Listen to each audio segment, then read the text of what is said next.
Hi, I'm Jen, I'm Cybil. And I'm Sophia. and welcome to Every Rom Com, the podcast that has fun taking romantic comedies seriously. This week on Every Rom Com, we'll discuss A multi-Oscar winning film which MGM was sure would flop. chat about our favorite dialogue and supporting characters, Debate whether opera is boring. And I'll give my opinion of the new Criterion edition of the romantic comedy classic Moonstruck.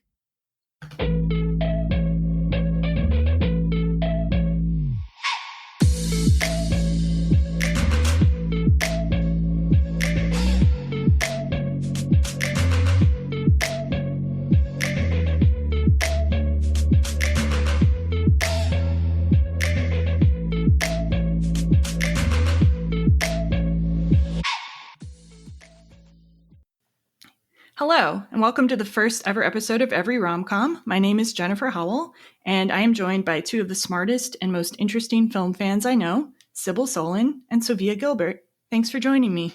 Well, hello, party people. Hi, I'm glad to be here. So I just want to tell a little bit about why I came up with this podcast. I love the romantic comedy genre. It features female leads and creators, but I don't think it gets sometimes the respect it deserves.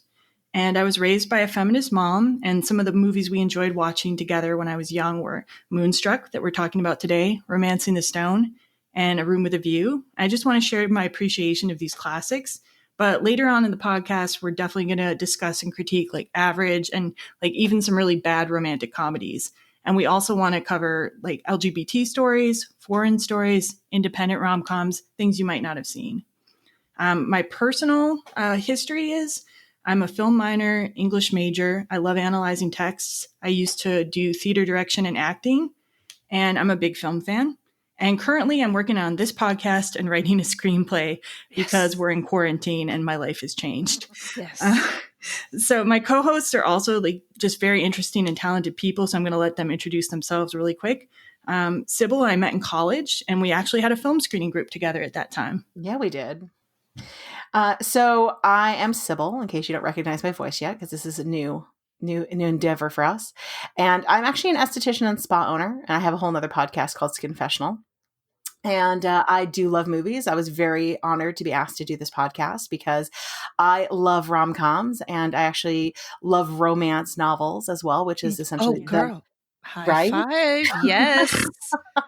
which is essentially the rom-com in a book form. Yeah. Mm-hmm. And I think that, like Jennifer, that these are not given enough respect. There are so many fantastic love stories that need to be told. They are uplifting the world, and they're mocked terribly. Mm-hmm. Yeah. So, Cybil, I credit you for getting me to read romantic novels when we were in college together. yay. So. I try to spread the word of romance everywhere. It should be read all over. Actually, younger generations are actually reading romance novels now. So they're picking up, the millennials are picking up the banner. I appreciate them. I feel like I came out recently. Like I admit it now, and with no shame. I'm like, heck yeah, trashy romance novel. I'm all over it, They're not trashy. They're not trashy, but everyone kind of knows what you're talking about when you say it that way, but you have to backpedal and be like, it's like a rom-com in a book. That's what I'm reading here. Good times. So Sophia and I have actually known each other since high school, or maybe middle school. I think high school. And we both loved films, and so we talk about films and fangirl over them. And both of us have been around the world or around the country, but now we're both living in the Midwest. Yeah, we worked together at the movie theater in our hometown. And Carmike Cinemas. So great. And I credit Jennifer for being a huge, influence on me in film. Positive influence. Like stuff I never would have watched. Had she not been like, this is awesome. Let's see. I studied theater, and then later on, after college, I lived in Brooklyn for a long time, and I got to take continuing ed in filmmaking when I moved there. That was kind of like a part of the dream and goal. And then I was able to take an accelerated master's in short filmmaking. I say a short program for short films. And I love talking about movies and I love a love story, and this is a perfect fit. Yep. Very good. And we've got New York and LA in the house because Cybil used to live in LA. It's true. So, I'm California at heart, people. I'm in Vegas now, but I'm California forever. Brooklyn for 13 years, but I'm here in Minnesota and I'm a stay-at-home mom. So let's... Well, we cover in all angles. So if you're listening to the podcast right now, you've obviously already found it, but just want to let you know you'll be able to find us at everyromcom.com. And you can also email us at feedback@everyromcom.com. So if you have any questions, comments, or suggestions for what you'd like us to cover, please let us know. And I hope you enjoy the show. And now let's get into Moonstruck. The moon brings the woman to the man, capisci? The moon is a little like love. Will you marry me? I will marry you. I will be your wife. Do you love him, Loretta? No. Good. When you love him, they drive you crazy. Sometimes Why are you marrying Johnny? He's a fool. it makes you act a little crazy. Where are you taking me? To the bed. Yeah. Oh, God. Okay, I don't care. Take me to the bed. Isn't it romantic? You got a love bite on your neck. Your life's going down the toilet. You'll have your eyes open for you, my friend. I have my eyes open. I'll say no more. You haven't said anything. All right, so that's just a taste of the trailer. Very cheesy 80s style. That's so fantastic. It's Cher in her prime. It's like before she was like straddling a boat. Come on now. Yeah. I did not get that reference. So what is this film about? Well, Loretta is a 37-year-old widow living with her Italian family in New York. She's a mixture of practicality with a bit of superstition. I'd say actually a lot of superstition. She gets engaged to a man named Johnny Cammareri, whom she doesn't love, but he's nice enough. She likes him.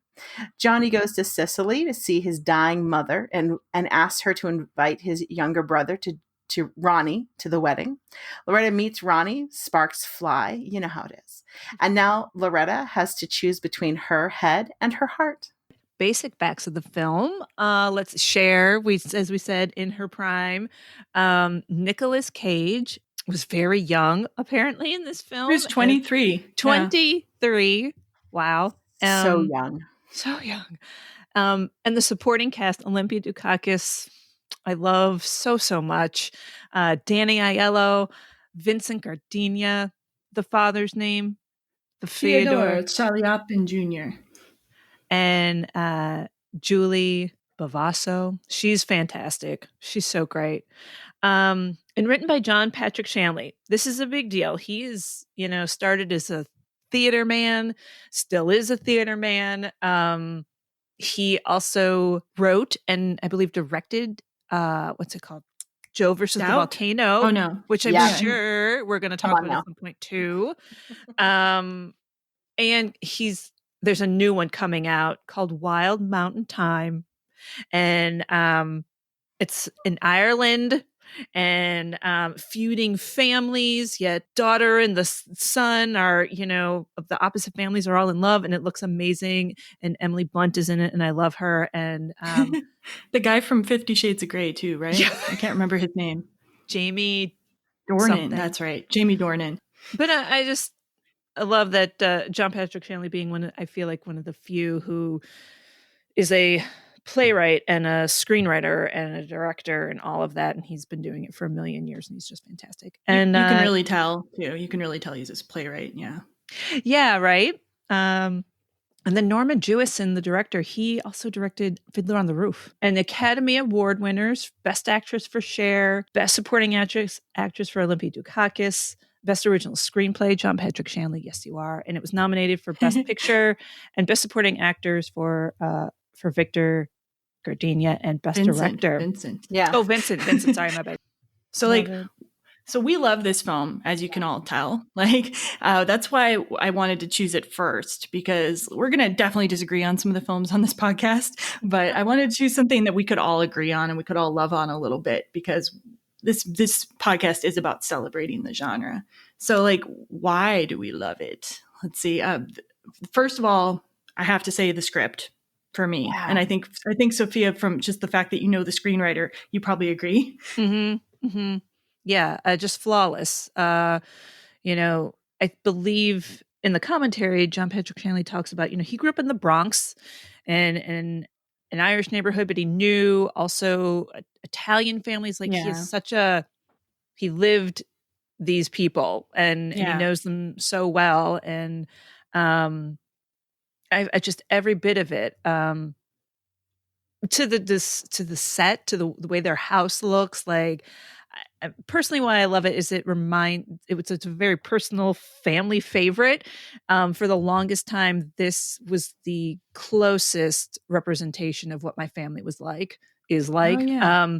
So we identified a lot with it. We're Greek, not Italian, but it was, reminded us a lot of family. It is, right? Yeah. We're like, it's us. That's us. Yeah, same. Yeah. Same. So, I gotta agree. So, I always found this movie. So it was interesting when you asked, when we started doing this podcast, and Jennifer's like, I want to do Moonstruck. And I was like, I've never actually seen Moonstruck as a rom-com, but it is one of my favorite films because I love it as it's a very woman-centric, like powerful women and older women finding love and strength. And that's what I'm all about.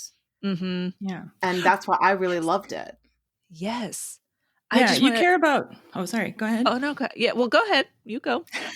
I was going to say, you care about all the characters. You don't just care about the main couple. And even the main couple, Cher's character is 37 in the movie. So that's older than most rom-com heroines. But then you also really care about her mother and her story with her husband, having an affair. And you care about her aunt and her and her husband kind of having like some sexy time together. And they're the cutest couple ever. They're my favorite. They're the cutest couple. Like, he is just so adorable, and they've got their little, like butcher shop, and like they're successful, and they're just adorable. Yeah.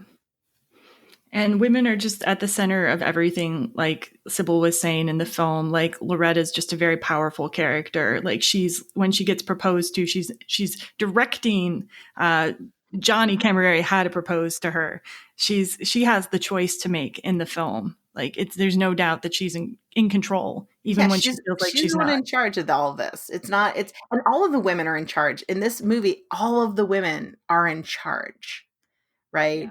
Yeah. Even like Olivia Dukakis's character, she might be getting, having an affair. The person might be having an affair. Her husband might be having an affair, but it doesn't matter because like she knows she's in charge. She says when it ends. Right. She says, I want you to stop seeing her. That's all she says. And he says, okay. And that's it. I love that as well. Well, that's part of the story, right? The part of the character where like Cher is all in charge and tells Johnny what to do. But when she meets Ronny, like all of those plans, all of this, go out the door.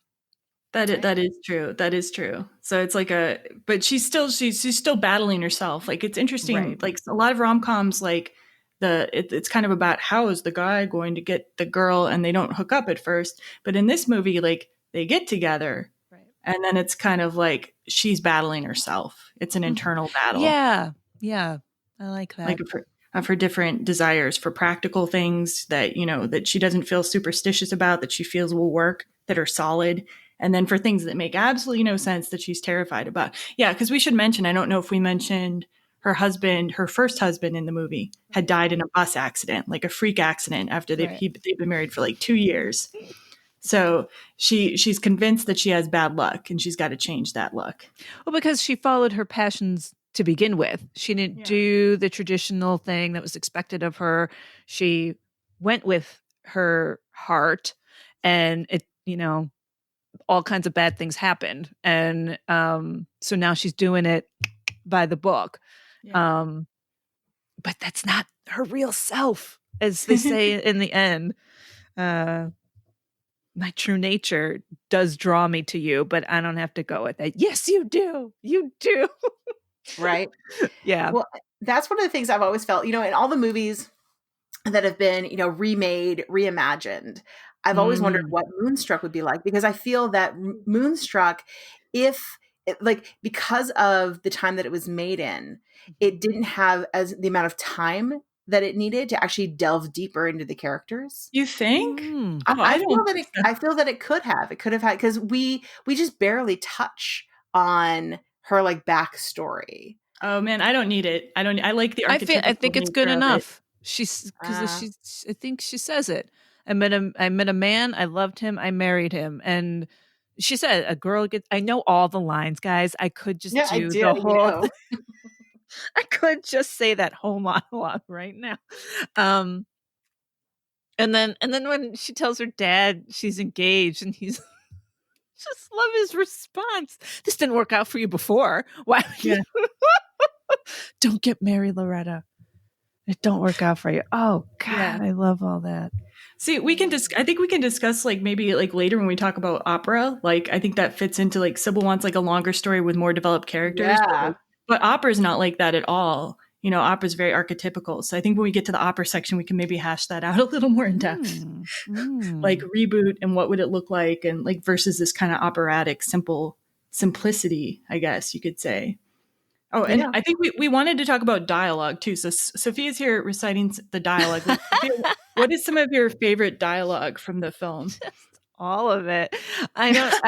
Well, okay. We talk about what felt real to me and my family about this. Like somebody in my family could have, probably has said, if you do something with my food again, I'm going to kick you till you're dead. Like that's my aunt. That's my yaya. So let's just specify what scene that's from. That's when they're having dinner, right? Yeah. The mom, the dad, the aunt, and the uncle, they're having dinner, and the grandpa and the grandfather, and he keeps giving the dinner, the food to his dogs. He's got like 6 dogs. 5. I think it's 5. 5. It's 5. It's a mess of dogs. Whatever. He keeps giving his plate. He keeps giving his plate to the dogs, and she's like, "Old man, if you give those dogs any more of my food, I'll kick you until you're dead," or something like that. Yes. Oh, fantastic! That's it. So you have a relative who would say that, essentially. Absolutely, yes. And there's an element of just family, I love the family that, there's no best friend. Well, when you talk about a reboot, I can't bear the thought, like, what would they do to modernize this? Like in a lot of rom-coms, there's the, main girl and her best friend, her quirky best friend, who is that like, her counselor, her, the one she cries on, the shoulder she cries on. But with this one, it's Loretta and her mom, Yeah. And I love that. You wouldn't have that kick you until your deadline either in a modernization either. You wouldn't have that in a reboot. It would be sanitized. It would be cleaned up. It would. And again, that everybody's older, which is so fantastic. So I do want to talk more about the dialogue. I'm sorry, I don't mean to like. No, go ahead. More dialogue. I can. But Cybil, you had said that you don't usually find this a rom-com because you don't find it funny, but you had like one line that you thought was really good. Yeah. So I laugh every time, and I laughed again in the trailer because it's in the trailer when Cher gets picked up and she's like, "Take me to the bed." Of course, take me to the bed. Every time I crack up because you can see that she's just like, this is in her mind. She's like, "This is ridiculous. I'm a romance cover. This is ridiculous." But at the same time, she's like, "And yet I'm into it. Right. I can't stop myself." Mm-hmm. And as a 37-year-old woman, she's like, this is like what I've always wanted. This is what I am. This is what every woman in the theater is sitting around being like, yes. And it brings it around to like, what is it about a character like Ronny where he's just like, every strong female is like, I want to be swept off my feet. I want to be told what to do. Mm-hmm. So that brings me actually to my favorite dialogue, which I have a clip of because I like having clips. Sorry, guys. So I've got a little clip of my favorite dialogue. If you guys don't mind, if you don't want to talk more about that right now. No, keep going, okay. girl. All right. Loretta, I love you. Not like they told you love is. And I didn't know this either. But love don't make things nice. It ruins everything. It breaks your heart. It makes things a mess. We aren't here to make things perfect. The snowflakes are perfect. The stars are perfect. Not us. Not us. We are here to ruin ourselves and to break our hearts and love the wrong people and die. I mean that the storybooks are bullshit. Now I want you to come upstairs with me and get in my bed. So I want to just do my little peon to that whole bit of dialogue, and I like the whole rest of that scene too. So this scene is actually kind of the second seduction, because he's already seduced her once when he said when he's taken her to the bed. This scene Sybil's talking about. This is the second time. Like, she's turned him down. She said, I can't be with you. I'm going to marry your brother. Blah blah blah. And he convinced her to go to the opera with him. And this is after the opera. They're coming home. And this is basically his, what do you call it? That grand speech that a character makes in a romantic comedy, basically. The grand speech to get the girl or to get the guy. And this is my favorite grand speech in any romantic movie, romantic comedy, romantic movie of any kind. It's very operatic.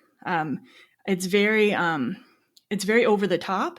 Yeah. But I also, it very much like defines my philosophy that I've had in my own life towards love, which is that you don't play around with love. You don't play it safe. You don't go for second best. You go after what you want.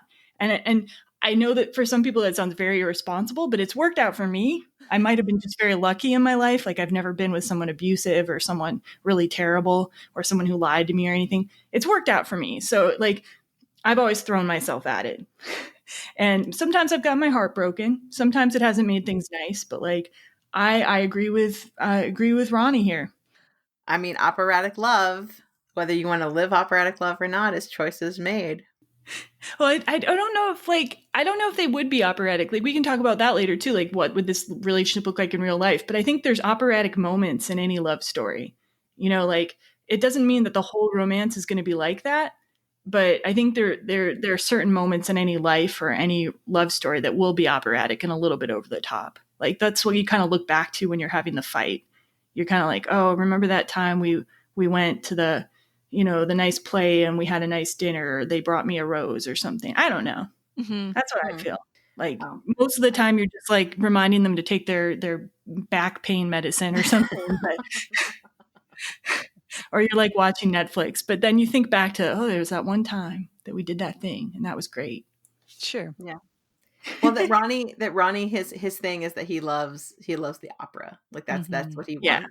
I mean, Ronny is such an operatic character. I mean, listen, he's missing a freaking hand. Right. Yeah. Right. He's got a wooden hand. John Patrick Shanley said he actually knew somebody with a wooden hand. Like, oh yeah. It wasn't just like this character, but he would get a little bit like salty about his missing hand sometimes. It's so strong for that I banged into my mic. I'm like, things are falling all over here. I'm laughing so hard. And that's funny. Well, yeah, I would think so. Well, right, his whole speech, I lost my hand. I lost my bride. Yeah, the others that when when she first meets him in the bakery. Yeah. Yes. Bring me the big knife. I'm going to kill myself. I know. That is a person with deep passion. That's passionate living and dying. And Johnny doesn't have that at all, right? No. They are Johnny opposite. Barely she kisses him at the airport when he goes to his mom in Sicily. And he's like confused or something. He's like, oh, wow. Like they've never done that or something. Right. And they've been together a long time. You think, right? Yeah. And she drives him, which is adorable. Which, by the way, right, is adorable because, like, exactly what this relationship is when she's driving him to the airport. And when he proposes, not only does she say, "Where's the ring? Get down on your knee. I'm going to ruin my pants." And she's like, "This. I was here when I bought those pants with you, and it came with 2 pair. This outfit." You know what I mean? Like, she's dressing him like a mommy. Right. Exactly. This is the relationship that they have. Right. And you're like, how are they already not married and have been married for 50 years? Like, what? Right. And then with Ronny, you have this relationship where it's like she wants to feel beautiful for him, and she wants to be sexy, and she wants to be this different person that is maybe the better part of her. That's not boring. That's not asleep. Yeah. So we were going to talk about the theme like of passion and practicality, and it sounds like we're kind of already in that. Yeah. And that's I think one of the big themes of the movie, with Johnny, like when she says to her mom that she's getting married to him, when they tell their mom, she's like, "Do you love him, Loretta?" And she says no, she doesn't love him. She likes him. She likes him fine. Yeah, she likes him. He's a nice man. He's a sweet man or something. Mm-hmm. But her mom, when she says no, she says good. Does the mom love her dad? I think she does, though, and that's why she's telling him. She's telling him it's good not to love him because they drive you crazy because they know they can, and her husband is currently driving her crazy. Right. Cosmo's driving her crazy, but she loves him. Right. That's my opinion. It's an I've had this conversation with many people. I'm like, does she love him? Does she still love him? Did she love him when they started? Did they grow into love? What was it? It's an interesting conversation to have, just because I think she also does love him. I think she loves him very deeply, and it's a deep, abiding love. Yeah. So my textual analysis of that, sorry, that's a very dorky thing to say. Sorry. I would say because the uncle tells the story about Cosmo's moon and how he was so in love with her that so the uncle tells a story where he says he woke up one night and he saw a moon that was so big shining in his window. And at that time, Cosmo was trying to marry his sister, Rose, Loretta's mom. Sorry, so many family members here. Anyway, he thinks that Cosmo had actually brought the moon over, in his half asleep state, just because he knows how much Cosmo's in love with Rose. So for me, that tells you this was a love story. This was this was another Johnny and Loretta, or Ronny and Loretta, but something happened. Something happened along the way. And that's why her mom's good. You don't want to love him. He's going to drive you crazy. He'll end up cheating on you, whatever. Yeah. I think something happened along the way. Well, golly, you age and you are with somebody for a really long time. It's not always a hot romance. Married 15 years. We have a 7-year-old, and it's hi, what's for dinner? Can you pick up the bread? Okay. And her homework. And then, how was your day? Love you. Bye. There are times in life when it's not all, it's definitely not all taken to the bed. I know. Take it to the bed. Yeah. But, in the beginning, my gosh, I remember when my, stomach would just, do flips because I was just thinking about him and all that. That was whirlwind and all that. So I just kind of want to know, what do you think about her choice? What do you think about her choice to go with Johnny? Do you like her choice? Do you think it would work out? Has your opinion changed since you first saw the movie? Johnny or Ronny? Yeah, Johnny or Ronny, and which one? Or neither. Neither is perfectly acceptable as an answer as well. and do you think it would work out? Yeah, the living happily ever after with either of them is an interesting question. So you're saying neither? Basically? Yeah, I don't think actually she would be happy with either long term. Yeah. What do you think happens? I'm interested. Yeah, so I think if she was with Johnny, she would just be she'd probably be fine, actually. With Johnny, she'd probably be fine. She's listen, as long as she didn't hang with Ronny. If she got it with Ronny, she'd be she'd have a really hot, relationship for about a year. And then she'd be oh my God, you're like a child and I can't live with you. You're making me crazy. To her mother's point, right? Yes, exactly. That's how it is. It'll burn out and fizzle. And then she'd be why are you so crazy? I can't. And you can't sweep even because you lay your hand. So you're saying it would be like a child if she was with Ronny. With Ronny, Johnny's already like a child, so really she has a choice between two different kinds of children in your opinion. Yeah. Really she should get the hell out of that family. No. Or she needs to be polyamorous and have them both in her life. Which is fine too. I don't see Ronny going for that. Johnny maybe, not Ronny. Johnny would be Ronny would be too intense for that. Suddenly she's in a tri relationship and it's better.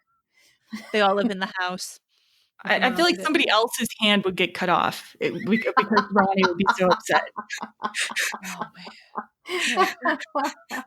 What about you, Sophia? What do you think? Who does she end up with maybe and is actually happy? Absolutely Ronnie, absolutely happy.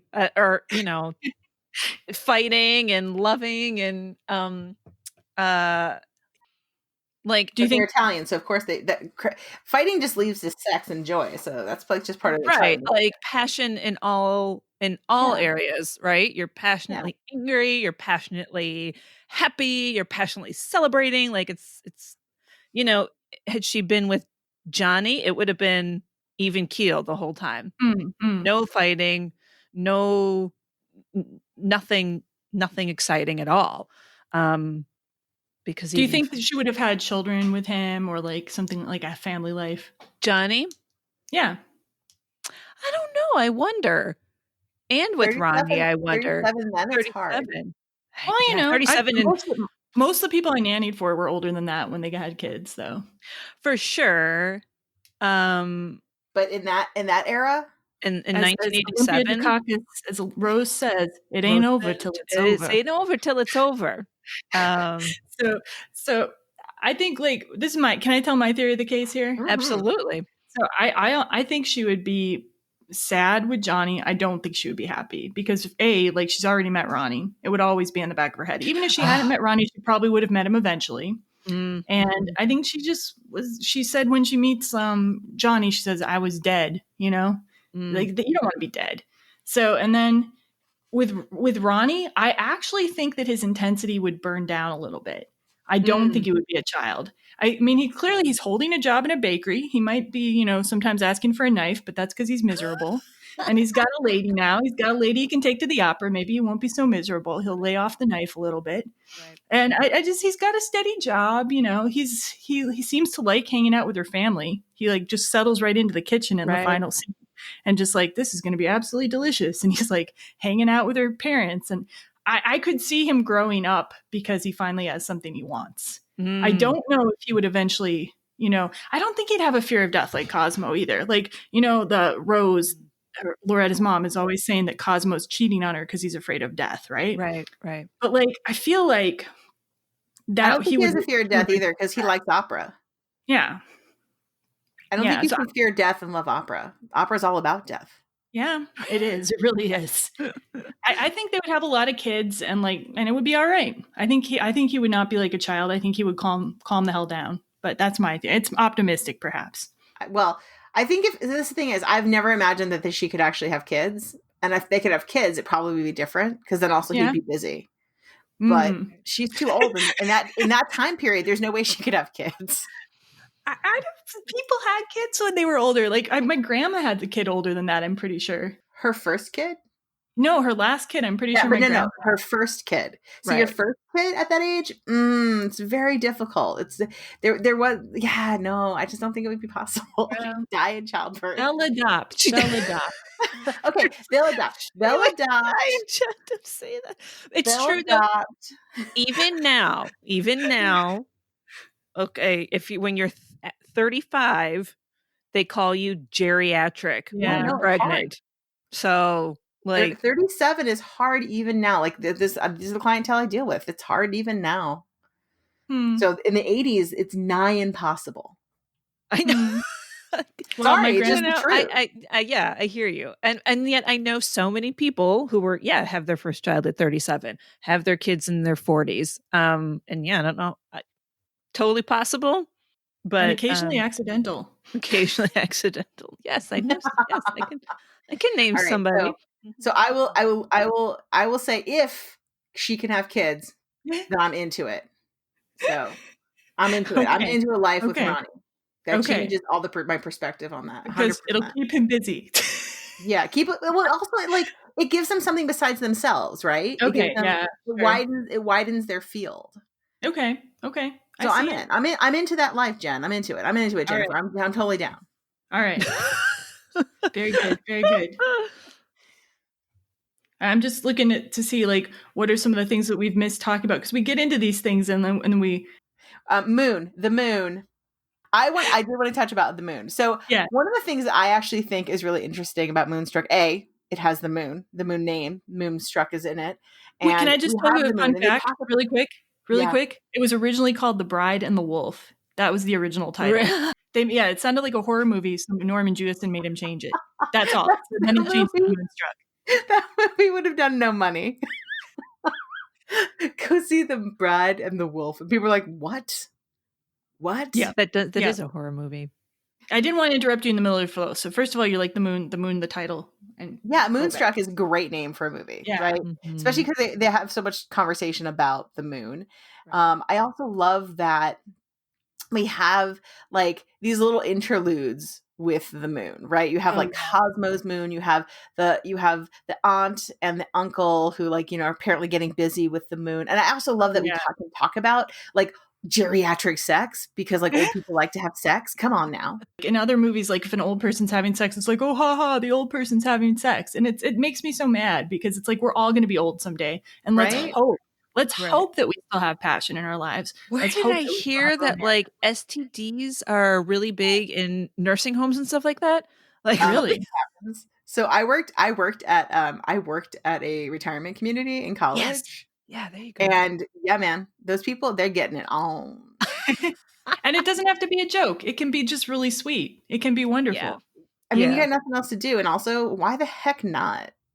Like, as far as like in the aunt and uncle, I love, it's such a sweet scene. It really is. And it's like, because when you're old, you don't feel old. Our brains still think we're 25, even though everything else is falling apart, or There's a beautiful shot too where they do the sequences with the big full moon and through the windows, and there's a beautiful shot of Rose Olympia Dukakis's character like lit by the moon through the drapes, and it's like echoing actually a shot of Cher playing Loretta with lit by the drapes, and they both look beautiful. They both look equally beautiful in that moon, and it's just wonderful. It's beautiful. Yeah, and that's one of the things I love about the moon in this movie. Besides that, moons, the idea that moons can make you crazy and that moons bring out passion and all of that, but the idea that the moon itself, it with women, it drives us and it helps us, it's part of our flow, etc. It's this underlying current that I really dug in the film. My favorite interaction with the moon is the old man, though. I love the old man. He's my favorite side character. He's called the old man on IMDb. It's not like he doesn't have a name. It's the grandpa, the old man. Anyway, but he's got, those 5 dogs that we talked about. And my favorite scene is when he walks them to like this, they made this platform, I guess. And I don't know enough about New York to know exactly what he's looking at. I think he's looking towards Manhattan. And there's the big moon and he tells the dogs, why do you make me wait? Howl. And then he starts howling to make his dogs howl. And I loved that scene when I was a kid. I didn't have dogs, but I thought like, that's what it's like to have dogs. I want a dog. and I still love that scene. Like, every time I watch it, I'm just like, this is the best thing ever. I laugh with him. And I even have a favorite dog out of his pack.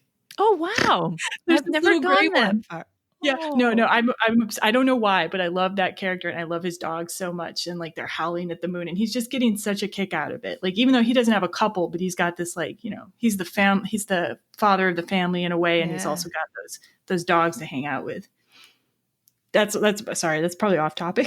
No, I love it. I actually love the part, like the part where he's coming back from I believe it's the same part where he's coming back from the howling of the moons, and Rose is walking back with the gentleman that she was having dinner with alone. The professor who we haven't talked about yet. Yeah, the professor. Right, which I actually feel, so Rose goes out to dinner and she goes alone, which is a very powerful scene in itself. Like a woman who's powerful enough in herself to eat alone for dinner, right, in a restaurant. Yeah. Because like, that's hard enough for people to eat by themselves. So here she is, an older woman being like, yep, I'm going to eat alone. It's cool. And then, this guy who's consistently had too many young women with him, and you've seen him and he's gotten drinks thrown at him over and over again. And she winds up having dinner with him and he walks her home, and, old man grandpa sees this and is like, oh my goodness. Mhm. And, nothing's going on between them. And she's the whole time being like, yeah, we're totally not having sex. And this, other guy's like, we're totally going to do it. Mhm. That's what's going to happen here. And that he feels that she's interesting enough and sexy enough. And he's intrigued by her intelligence and her power, essentially. Yeah. Right? Like he finally found somebody he can actually talk to because, he's picking someone not to talk down to, but just talk to as equals. Right. Yeah. Yeah. But I love what she says. She's like, he's like, oh, people are home. And she's like, no, nobody's home, but I know who I am. And I like that, Yeah. And yet, like, it is sweet that she has this little moment, her own little excitement and her own little,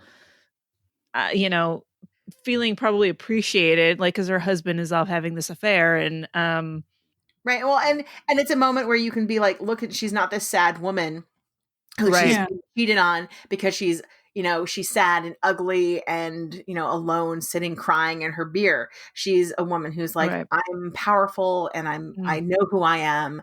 Yeah. And my man might be cheating on me, but he won't be for long. Nice. Yeah. He's afraid of death. I know what this is about. It's not because he doesn't love me. It's not because I'm not beautiful and smart. It's because he's having emotional problems. And that's actually why most men cheat, is because of something inside them, not because of they're unhappy with you. Yeah. Right. Yeah. Oh, and then like that brings us to the professor too. Like, so you got these two men and they're both like kind of making these decisions to be with women who are like, you got her father and then you got the professor, and they're both having these relationships with women who they're kind of talking down to, and the ladies are looking up to them, at least at first. Like when he explains, like these women who are throwing the drinks at him, at first they're looking up at him like, oh, teach me. And I thought that was a really true observation about men that I was actually kind of surprised to see in a screenplay by a man. Right. Because there's a lot of men like that. There's a lot of men who like, they want to be with someone who like, oh, you have such a way of knowing. You're so smart. You're so capable. Like, teach me, professor. I've definitely met guys like that who like that's the type they go for. So I thought that was an interesting observation in the script. So what do we feel about the fact that we have our heroine here who's essentially cheating on her fiance? I think they made Johnny enough of a putz, I guess. Like that's not, that's more of a Jewish term, but like I don't know what the Italian term for that is. But they made him like with the whole proposal scene, they did a really good fine balance between making him nice enough that you understand why he's why she's marrying him, but like just awkward and unromantic enough to understand like why you would cheat on him. That's my opinion. But does it make it okay? I mean, it's not real life for right, me. Like it's a movie. It's an opera. It's an operatic movie. Right. But it's one of those things that one of the things that I think that is done really well in this movie, and I think it's done incredibly well. And it is actually the thing that seals my love of this movie is when she meets her father at the opera, and here he is a cheater, and here she is a cheater. And they look at each other and they're like, we're cheaters. Yeah. And we are the same. We are the same. We actually can't. And she's like, you're married, and he's like, you're about to be. Like we are the same, and you kind of like, you can't judge too hard. We are both people who are unhappy in different ways, and so I really appreciated that section of and you don't have to go into it too deeply, but you look at it and you're like, okay, so here we go. And that's why when you have the scene with Rose and she's out and she's not like, I'm not angry, I'm not like crying about this. She's like, I know exactly what's going on. Yeah. And I'm going to halt this. Right. You understand why the characters are the same, because you know that, we've got a fiance who's kind of a putz, who's going to come back. And we all know that he was going to go see his mom, tell her he was going to get married, and his mom's not going to have that. I didn't know that. Beginning that she's an Italian mom. It's not going to happen. See, I didn't know that. That surprised me. But it makes sense when you watch the movie, but it surprised me. So that it was for me. It sealed my love of Moonstruck. Literally, that scene, I was like, whoever wrote the script's a genius. And a lot of times we're like our parents. We'll have things in common with our parents, and sometimes there are negative traits. Yeah, for sure. Sophia, did you judge Loretta for cheating, or did you feel like did you feel awkward about it in any way? No, I it's like you go along with it because it's like, oh, of course, follow your heart, and then you look back and you're like, oh, I guess, oops. I mean, in real life, it would be on Jerry Springer. Yeah, I mean, right. You're like, oh, that's my fiance slept with my one-handed brother or something. Right. Once I slept with the brother of my fiance, she's going to confession about it. It's like, oh, that's a pretty big sin, and reflect on your life and that kind of thing. I don't know.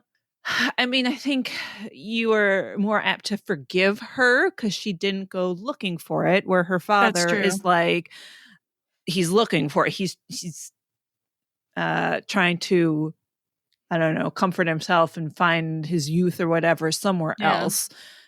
Where I think with her thing, it's like it's enough in the beginning where, not too much damage is happening. Yeah, that's true. Versus Cosmo and Rose who've been together their whole lives, for gazillion years. So both aren't, morally whatever. You could be like, I just don't usually I don't morally judge characters usually. Like I was on Twitter actually, and somebody was like, "How can you like Kylo Ren and Rey's relationship because he's like Hitler or something?" And I'm like, "It's a Star Wars movie. It's an archetype. It's like just relax." Like, if I start watching every movie like that, I'm not gonna like. I'm not saying Sibyl's doing that at all. By the way, Cybil. No, so I get you. It's fine. Yeah. We're asking our viewership to just have conversations and think about things. Sure. So why don't we talk about opera? Because like we're talking about like cheating and all this type of thing, and like that happens a lot in operas too. And I think like actually the fact that there's two couples both cheating and then they meet up at the opera like kind of plays into that theme a little bit. I gotta bounce for 1 second. Oh, okay.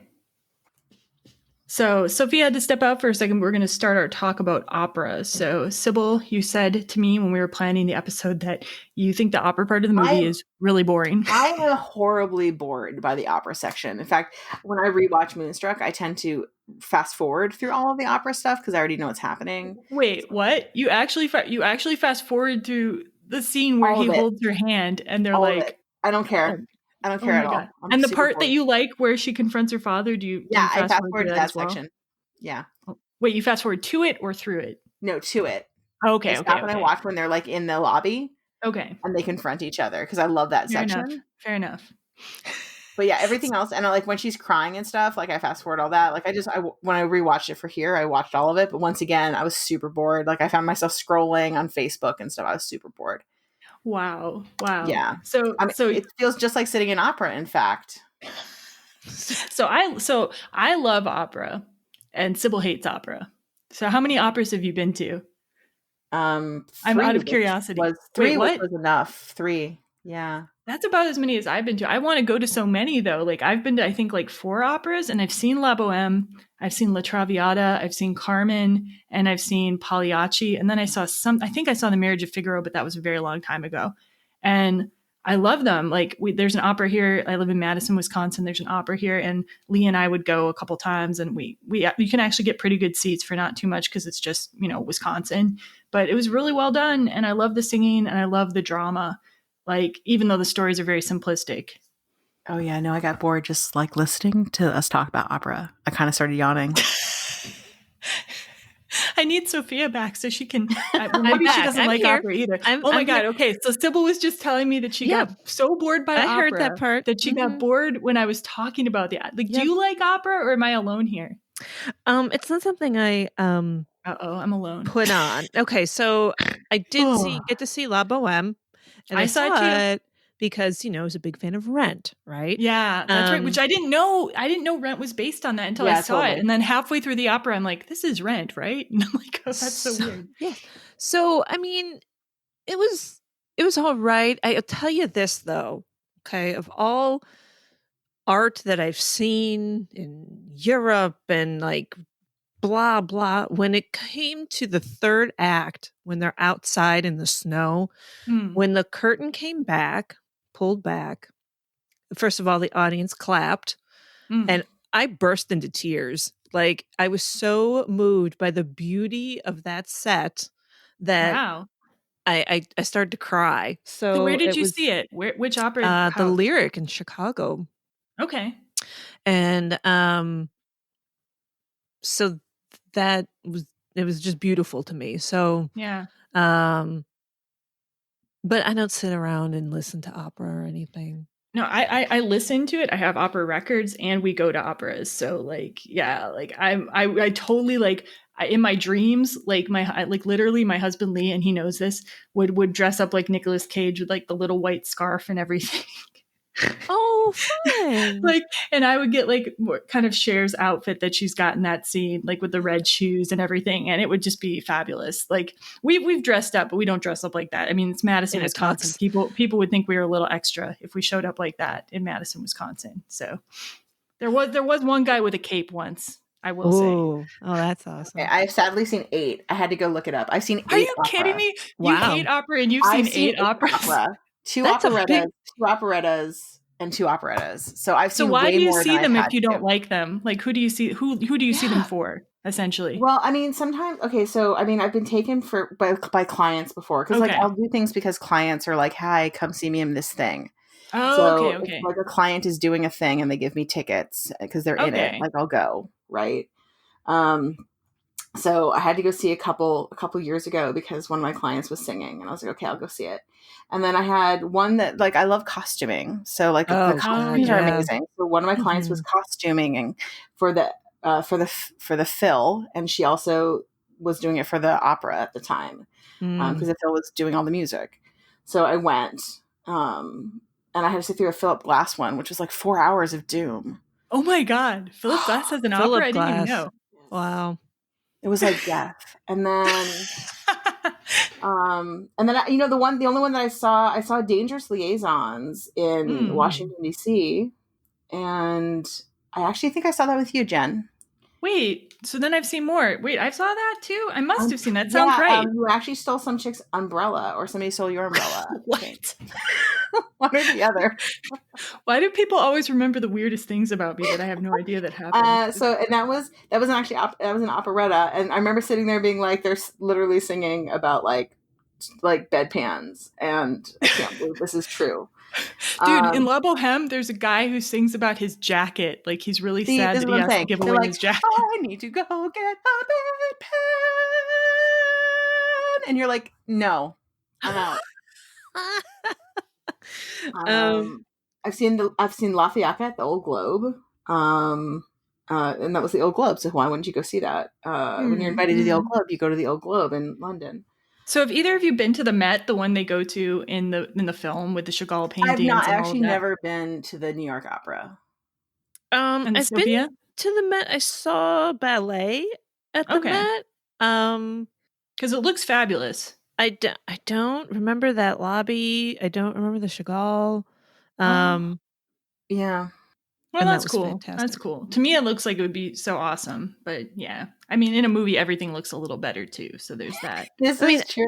Again, if like tickets came across my way to see something, I would totally go. But it's not on like my top radar of, you know, the opera. So something that might interest both of you, because you both are not so into the opera. I guess when they did the test screenings for Moonstruck, originally they had La Boheme music playing over the opening scenes, which are them unloading the sets and everything for La Boheme. Mm-hmm. And people were just like really bored in the beginning of the film. They weren't laughing. They weren't like, yeah, like you said, Cybil. They were just kind of like, and it's like they couldn't figure out what kind of movie it was. So that's when, like, I think it was the film editor got the idea to just put the Dean Martin over the screenplay, That's Amore. And then it worked. And then the movie worked. So it's like without that song, it's possible the movie wouldn't have worked and the opera would have like scared everybody away. Even though they use plenty of opera music, like as themes later in the movie. And like in that like iconic scene where Cher's like kicking that can down the road after she's just gotten back from sleeping with Johnny again. And she's just like all about it. Like I think the opera music is used so well in some of the scenes to just heighten really ordinary things. Not bedpans, but kicking cans. Right. Well, I guess that makes sense though, because like when you start the film, you need to like set a tone. Yeah. Right. Yeah. And the tone needs to be kind of like of Moonstruck is this upbeat tone. Yeah. And that's not love him. To make up for all the death. Yeah. To make up for all the death. I was going to say, about the opera and the use of it in this film. I guess I think we're all like, Loretta in the film. She's like, I just don't really get it. I'm watching it and I don't really get it. The opera. Well, you two are like that. But then, right. And okay, a lot of us are. But then there's a point, right? Where, all of a sudden it moves you. It's, and you get past the bedpan, you get past not understanding the words, but what music does, right, moves us in ways that beyond what we need or expect. Like it has beyond our brain, right? And then at the end she's like, she was coughing her brains out, but she still kept singing, like, and it's fantastic. You're like, yes. Can I tell a little anecdote about that whole can kicking scene in the of course the next day? Of course. All my years living in Brooklyn, we finally were like, let's find the house. Let's find that house. Why have we never found the house? So we did, and it's only like 2 miles from where we lived. Like, it wasn't far, and I got to, my husband took a picture. Well, I pretended, the scene where she, her arms are back and her leg is in the air, and on the street by her house, I got to reenact that. That was a lot of fun. And you've got the hair for it. In the picture, sadly, my hair's pulled back. It wasn't. Oh no! Wasn't all big and curly. It was. Well, you just didn't have a red dress on either. Unfortunately, I was just in like jeans and a t-shirt. So there are people living in the house still? Do you think, or was it changed? Yeah, it's totally a house. Someone's living in it. It's like nice, $3 or $4 million worth of a house. Right. Yeah. So despite the fact everybody's like kind of bored by the opera, like it's still used like in the movie quite well. And like you see it in other rom-coms too. Like I always think about like Pretty Woman. I think they see La Traviata. And then in Little Women, they go to the opera when she falls in love with the professor, and Age of Innocence. Like it's all over like romantic movies. So maybe it's like more of a symbol of romance than like something that people actually like for the most part. This brings us to death. Like this brings us to death. No, sorry podcast listeners, if we keep this scene in there, we have an outline so that we don't digress too much. And so we always intended to talk about death because it's all over this movie. It's all over opera. The woman like dies in La Boheme, of course. And sorry about the spoiler, but you're watching an opera. What do you want? I was going to say, is it an opera? Right. Yeah. Someone's going to there be death? But like death is also like a theme in this film, and opera is part of that. Like, and right from the beginning too, we have Johnny going home to see his dying mother, even though that's kind of treated as a joke. Well, then she comes back to life. I don't know. It's a miracle. What do you guys think about like death in the movie? Like, did you notice it when you watched it? Like, I didn't really notice it honestly until I listened to the commentary. But then once I listened to the commentary, it was all over the place. I definitely noticed death. I noticed death a lot in that film. First of all, I noticed that people are close to death. So, there's a lot of really old people in it. And then I noticed that, the fact that, we have a character who, is literally being like, why do men chase women? Because they're afraid of death. Yeah. We're asking that question. We have opera, which is all about death. And so I always notice that. And so I'm like, well, one of the themes of this film is clearly death. And then the other way I noticed it was, that it's spurned on by the fact that we have like our hero is, Ronny is like, technically in his mind, he might've escaped death because he lost a hand, but he didn't actually die. But yet he's asking someone to bring him a knife to kill himself also. Yeah, well, but I don't think he actually wants to die. He's like very melodramatic. Yeah, what would happen if they did bring him the big knife? Like, is he gonna really do here you go. This is the marriage later on. He's going to be like, oh, just bring me the big knife. And she'll be like, here you go. There's the big knife, honey. Go ahead and do it. So She's like, could you chop those vegetables for me instead? Right. Can you first, do that before you kill your, yes. And not take your drama so seriously. Well, isn't it also in the commentary, like the opening credit is in the funeral home? And like your first one of your first images of a corpse, you know? But nobody actually dies who's important to the film. It just happens that Loretta's doing her job, like keeping the books for this like funeral home. So it's like, it's just a little added touch. Yeah, I think to what Cybil has said, like it's a stage. It's a lot of these people's lives that you're thinking about death and Cosmo says at the end, he goes, a man gets to a point in his life and it's built on nothing, and of course Rose is like, it's not. Jerk. But then she says, I love you. Yeah. Your life is not built on love, on nothing, and I love you. And that was amazing to me. Like, I'm like, oh my God, she just said she loved this guy and he's being a total jerk to her. But I'm like impressed, but she doesn't seem weak when she does it, which is wild to me. I don't know how you write that so she feels so it doesn't seem weak.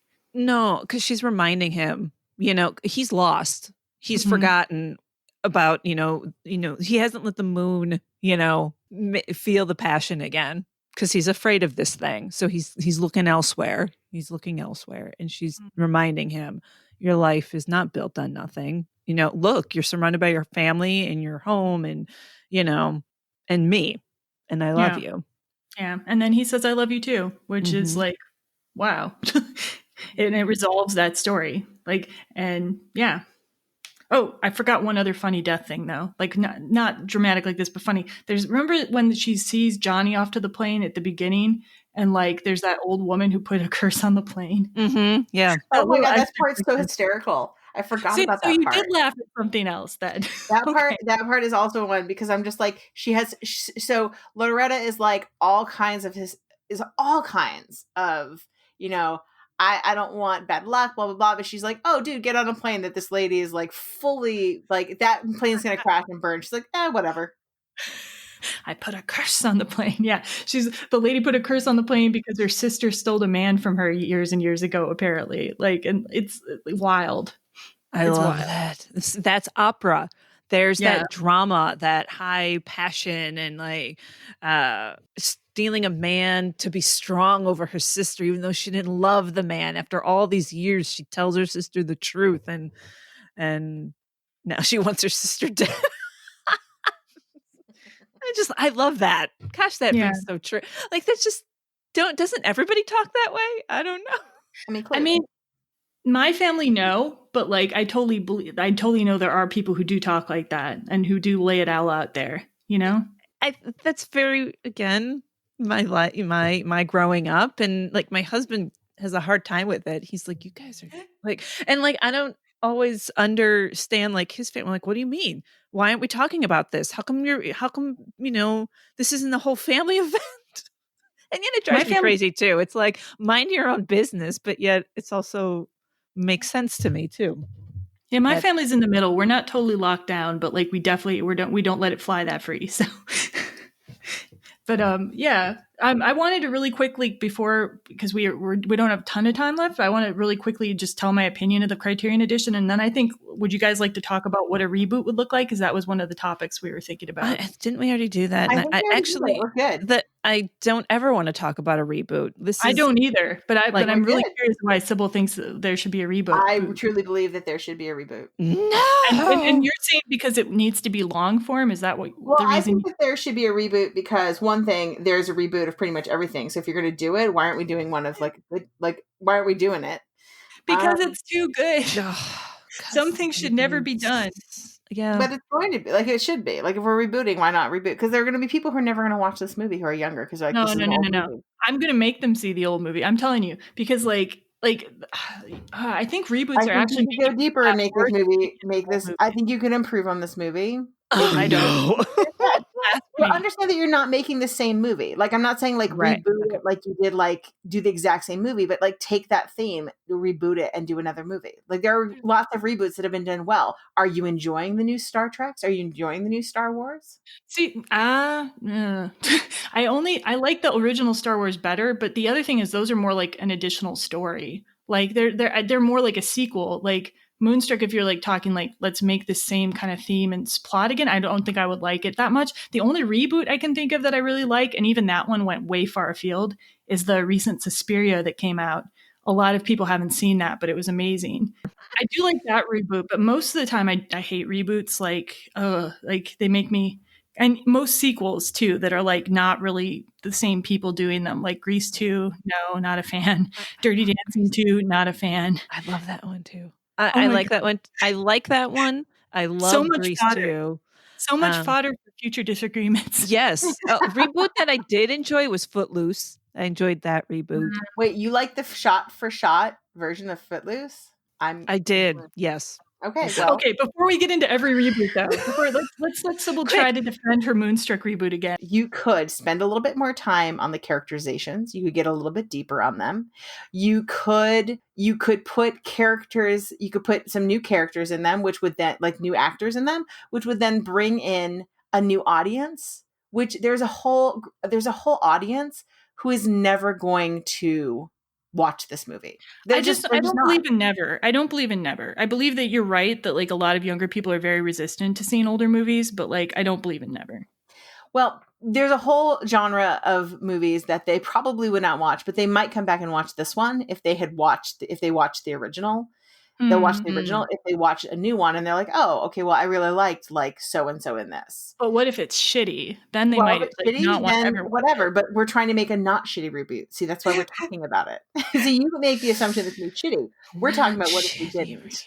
I think they would make everybody younger. I think the whole death element would be eliminated or underplayed, and that kind of makes me sad. But probably they would make people younger. They would probably make people younger.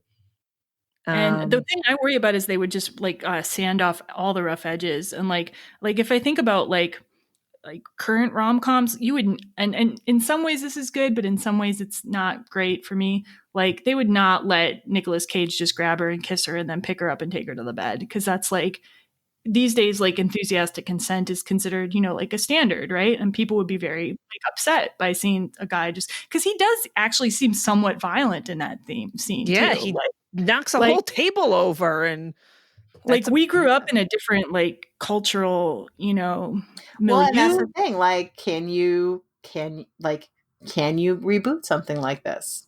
Like, and is it okay to? I think that you could reboot it. I think you could do it well. And I think that it would be okay if you sanded off the edges. Would it be the same movie? No, it's not supposed to be. It's not supposed to be a shot for shot version. Sure. Not shot for shot. Like, what about the heart of it? Like, what about the like? So, but the heart of it, like, if they tried to make the actors all younger, I also would be pissed off. I'm like, no, it's supposed to be older. You know, it's supposed to be an older woman. So, like, what if they got like Jennifer Lopez? What if they made it a Hispanic family? That's fine, right? Yeah. But I don't want J-Lo is fine. She's 50, but she's like, you know, her skin's constantly glowing. Like, I don't like that at all. Like, I want to see.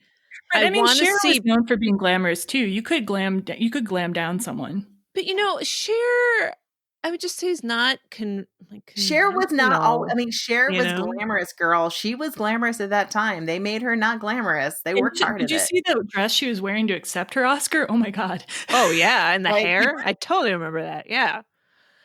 So I mean, but I think that it would be I would think it'd be interesting to know how you could do it, and I think you could do a nice job doing it.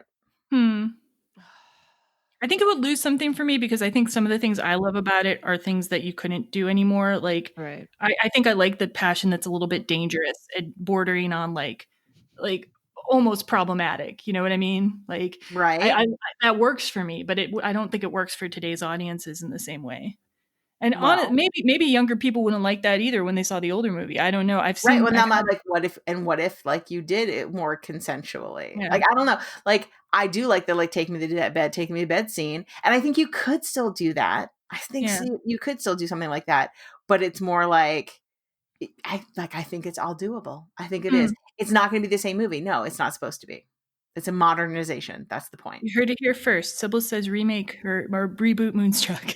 I do. I feel like it could be redone. She's like, you're Cybil, you're probably right, but I don't like it. That's No, it. That's you're the not bottom supposed line. to. That's why, because you love it, and that's the point. Right. When you love something, you're like, but I like it just as it is. True. Right. True. And I'm not saying that it's not supposed to take away from the run that you love.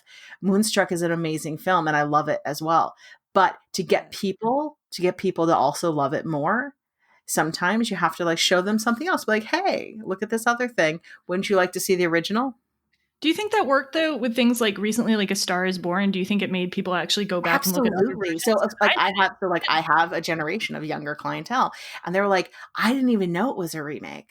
I didn't know it was a third remake.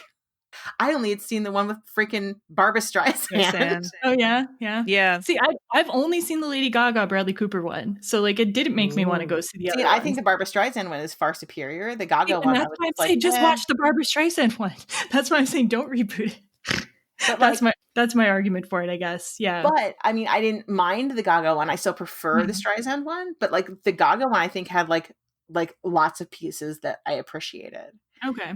So I just really want to quickly, before we finish the podcast, I'll just tell you my opinion of the new Criterion edition. Like, honestly, I don't know if it has a ton of extra things compared to previous editions. Like, it has seemingly the same commentary that is from the 1998 special edition, but the commentary was very good. So if you don't own Moonstruck, the commentary was well worth listening to. You get a lot of interesting details, like not only about the screenwriting and the acting, but you get things like the moon. You find out like how they made the lighting for the moon and woke up all the birds in that area. I think it was Brooklyn, where they filmed.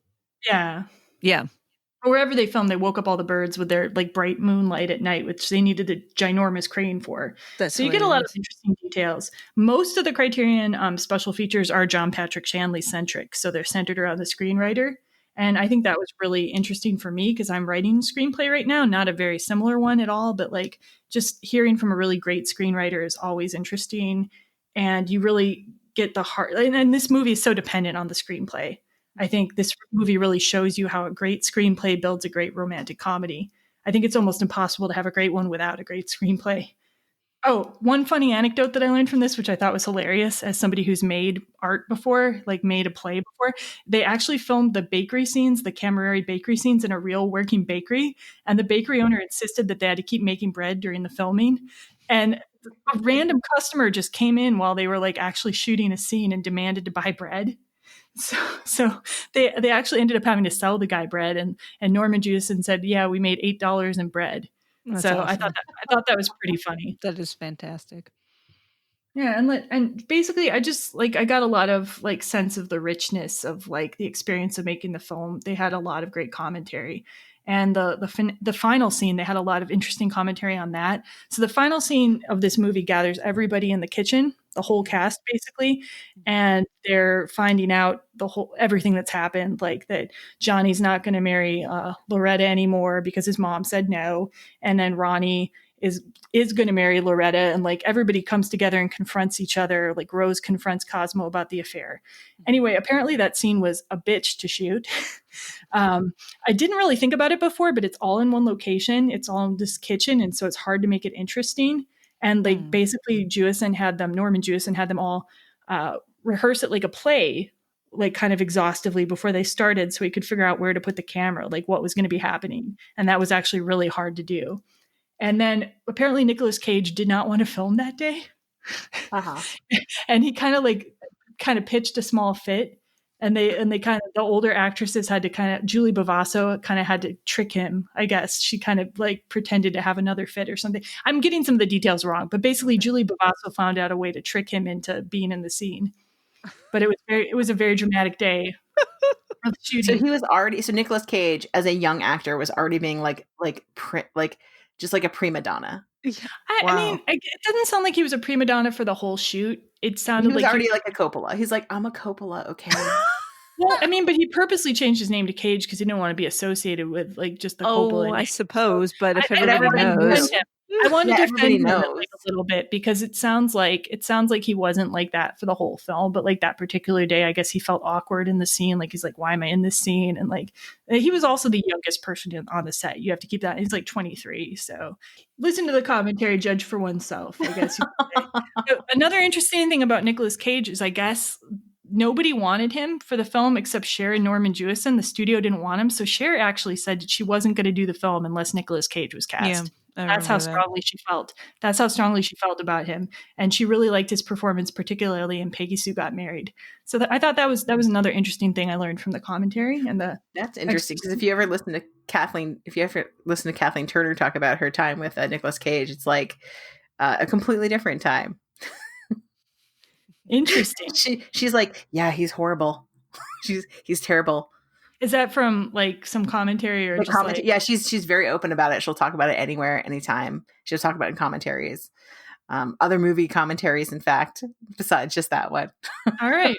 Wow. So a movie that he's not in. She's like, let me just tell you, back in Peggy she's like, oh, that day it was like shooting with Nicolas Cage on Peggy Sue Got Married when he makes choices that are terrible and he tanks what you're doing. Oh my goodness. Well, I think the director is so important in this case too, because apparently Norman Jewison was constantly bringing Nicolas Cage down and bringing Cher's acting up. Like she's very interior, he said. So he was always having to get them to the same kind of like level a little bit more. Like not exactly the same level. It was good that she was a little quieter and he was a little more extra, but like he had to kind of like level them off. And as somebody who's done a little bit of directing, like I thought that was really interesting. It is because this is Nicolas Cage's most un-Nicolas Cagey film, right? He's like most level, like normalish film that he's probably ever done. Maybe Valley Girl. He's not very extra in Valley Girl, but yeah. He gesticulates a lot in Valley Girl. Oh yeah. We'll see it again sometime. We'll see it again. Yeah. So I mean, it's hard for. I mean, Nicolas Cage is Nicolas Cage, and I love Nicolas Cage. He's very cagey. That's who he is.